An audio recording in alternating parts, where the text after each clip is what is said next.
Magsisiyasat, magmumulat, pukaw, kasama si Vince Kasilihan.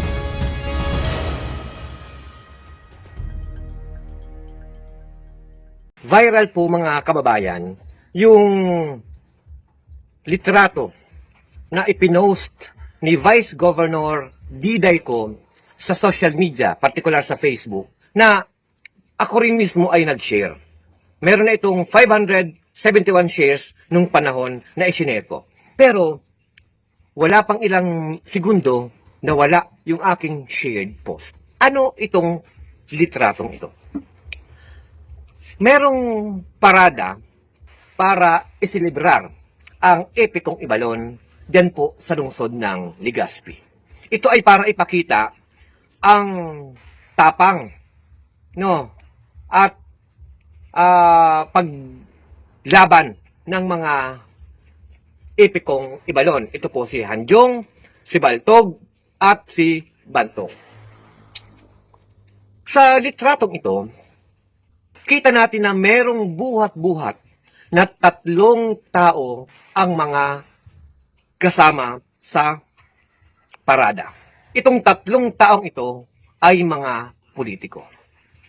Maling-mali ang leader na nagpapapasan sa mga tao, regardless kung anuman ang paliwanag nila dito.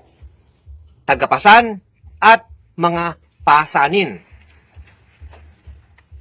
Itong 3 ito na politiko na ipinarada habang pasan-pasan ng mga tao na kita natin parang sumisimbolo ng kapangyarihan at kataas-taasang posisyon sa ating lipunan. Ano itong pinapahiwatig sa atin?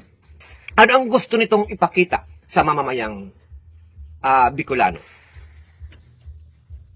Ipinapahiwatig dito na ano ba talaga ang tunay na konteksto ng aktibidad na ito? Makikita natin, ang pagdiriwang po ng Ibalon ay dapat sana'y pagbibigay natin ng parangal sa mga bayaning nakipagtanggol para sa ating kasarinlan. Ang pagpasan ay hindi na lamang simple ho itong parang ipinapakita sa entablado. Ito ay nagpapakita ng tunay na nangyayari sa ating lipunan. Na ang dapat na ang mga politiko'y dapat na nagsisilbi sa taong bayan sapagkat binigyan natin silang pagkakataong tayo'y pagsilbihan. Na ang nakikita natin sa ngayon, sila ang pinapasan ng dapat ng kanilang pinagsisilbihan. Ito po yung kita natin sa ngayon. Nakakatakot ang ganitong pagmamanipula sa katotohanan ng epikong Ibalon. Hindi ho po pwedeng baliktarin ng mga historian ang katotohanan. Sapagkat nakikita natin na dapat itong mga taong ito na pinapasan ay dapat nagpapakita ng kanilang kapagpakumbabaan kasabay ng mga tagapasan na naglalakad ng sabay-sabay. Ngayon, ano ang ibig sabihin nito?